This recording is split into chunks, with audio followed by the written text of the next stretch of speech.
Howdy! So I'm gonna challenge myself today. I'm gonna see if I can go the entire video without swearing once, and if I absolutely have to swear, then I'm just gonna say the word beep. But I have to make this challenge challenging for me somehow. I can't just talk about something that's really easy to talk about. I need something that's gonna anger me. So if something has the potential to frustrate me right here, right now, I need to talk about it. Well, color me beeped. The Sega Game Gear. It was Sega's answer to the Game Boy, and if sales figures are anything to go by, the wrong answer. Does this make it a bad system? Beep, no. I love its design, and it's easily one of the most comfortable handhelds of this generation. I'm sure there's an argument to be made about the charm in the Game Boy's simplistic look, and the links? No. One feature of the links is how you can actually flip the console for those who are left-handed. Why? What's the point? You're using both hands. The A button must be pressed with this thumb, and anybody who wants to judge me can go beep themselves.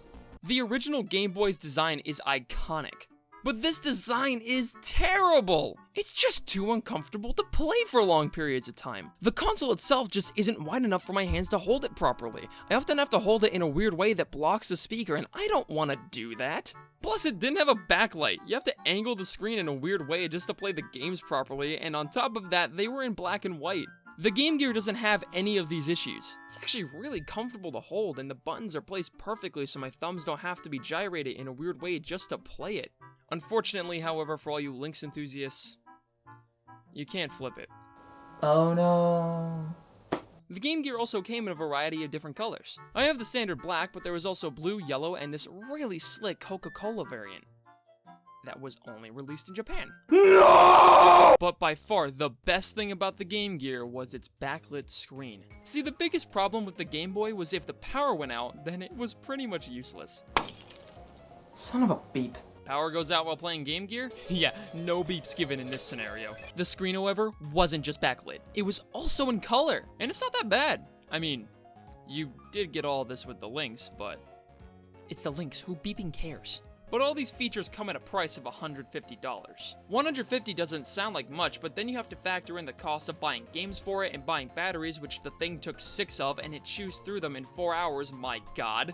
The Game Boy was much cheaper, which saved money for more games and batteries, which the console only took 4 of, and it lasted up to 10 hours. Then comes the biggest flaw with the Game Gear that ultimately killed the system: the extreme lack of third-party support. The Game Boy offered so much. Of course, you have your Mario and Tetris, but there were also several quality Mega Man titles, the Donkey Kong Land games, dozens of other puzzle games. So what did the Game Gear offer?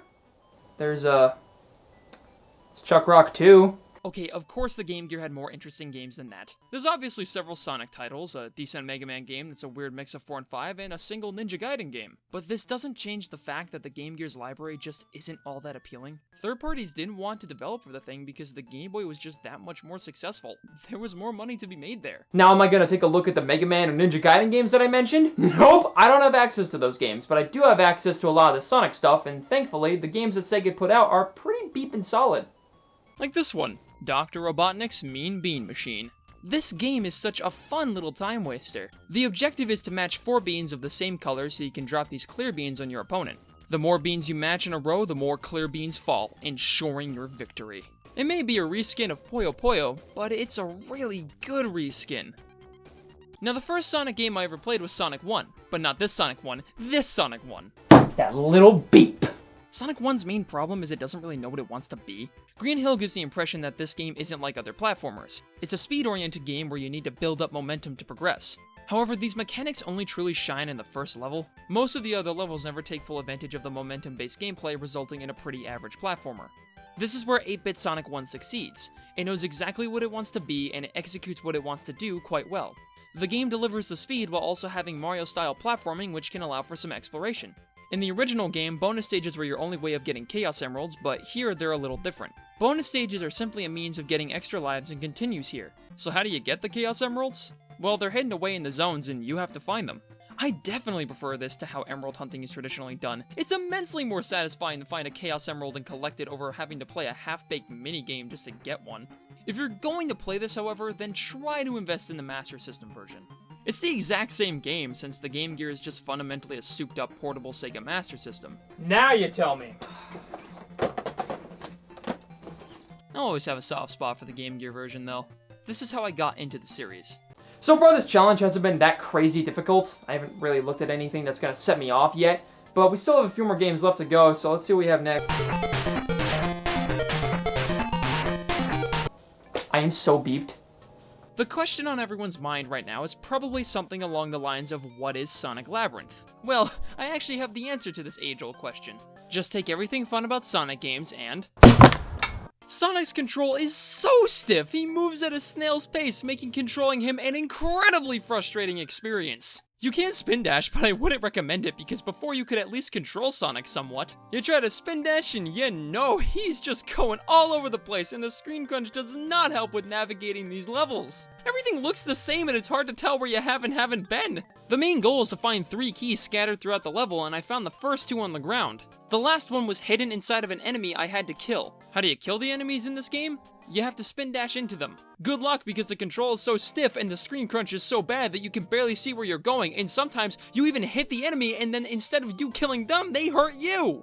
Whoever programmed this is a complete beep. Just stay away from this. The stiff controls, poor visuals, and bare as beef gameplay make this a frustration from start to finish. Sonic Drift is a mascot racing game similar to Super Mario Kart, if Mario Kart came out on the NES. I don't think this makes the game bad, it's okay, but it does date the game more since it was developed for inferior hardware. The gameplay is about what you'd expect from an 8-bit racer, none of them are really going to exceed anybody's expectations. One feature I greatly appreciate about this game though is the map. It's actually usable compared to whatever this thing was trying to be. There's much better Sonic-themed racing games that are more worth your time out there, but this one's completely inoffensive. It's not terrible, but it's not doing anything too fantastic either, it's just kinda mediocre.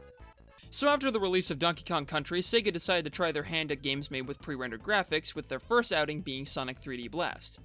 It wasn't good. So Sega tried to redeem themselves by creating another game with the same idea, this time being called Sonic Blast. Unlike 3D Blast, Sonic Blast is more in line with any traditional Sonic game. You can run, jump, spin dash, it's all here, and it actually controls quite well. You can even play as Knuckles.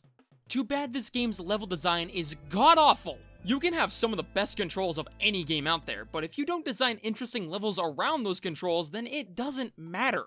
The core idea of any Sonic game is to build up your skills so you can just breeze through the levels perfectly with absolutely no interruptions, and it's incredibly rewarding to pull off, especially on harder zones. The biggest problem with Sonic Blast's level design is that it's not only uninteresting, it's also too easy. I swear, you blink and the zone is over, and every time this happened I went, What? oh, but it doesn't just stop there. These graphics? Holy beep, it looks unfinished! Sonic and Knuckles models look like they're made out of plastic in the animation. What? You tell me what Sonic's doing here, because it looks like anything but running. I think the levels look even worse. They have so little detail that they end up looking like a proof of concept over an actual finished product. Compare this to Donkey Kong Country. The levels are so rich and detailed and have an atmosphere to them that sets the tone perfectly. I know I'm comparing a 16-bit system to an 8-bit system, but come on! Don't tell me the Game Gear can't do better than this! Another great thing about the Donkey Kong Country games is the music. Combined with the aesthetic of the levels, the music helps enhance the atmosphere and better establish a tone. Sega's response to this is to give us incredibly forgettable music that I'm struggling to remember. It's shocking too, the Sonic the Hedgehog soundtracks are usually really good. This game isn't even bad. No. It's something much worse. It's mediocre.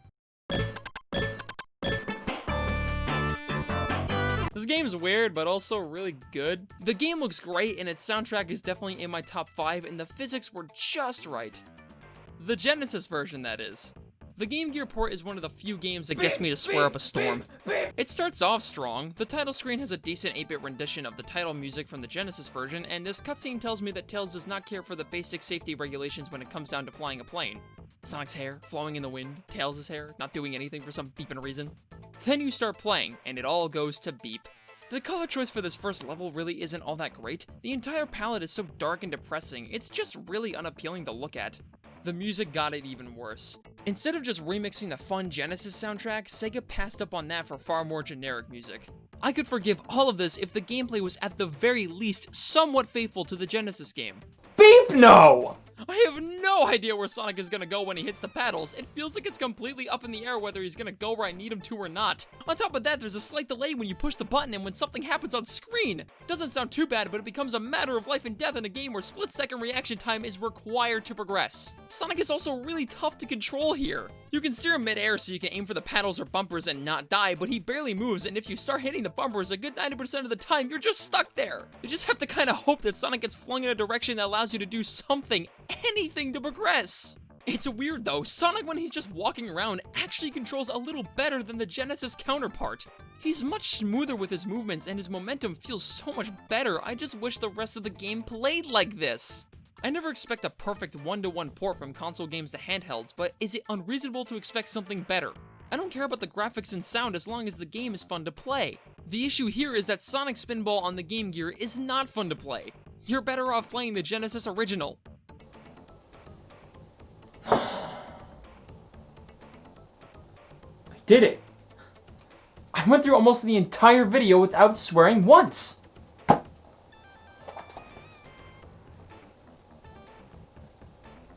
This is supposed to say fuck beep.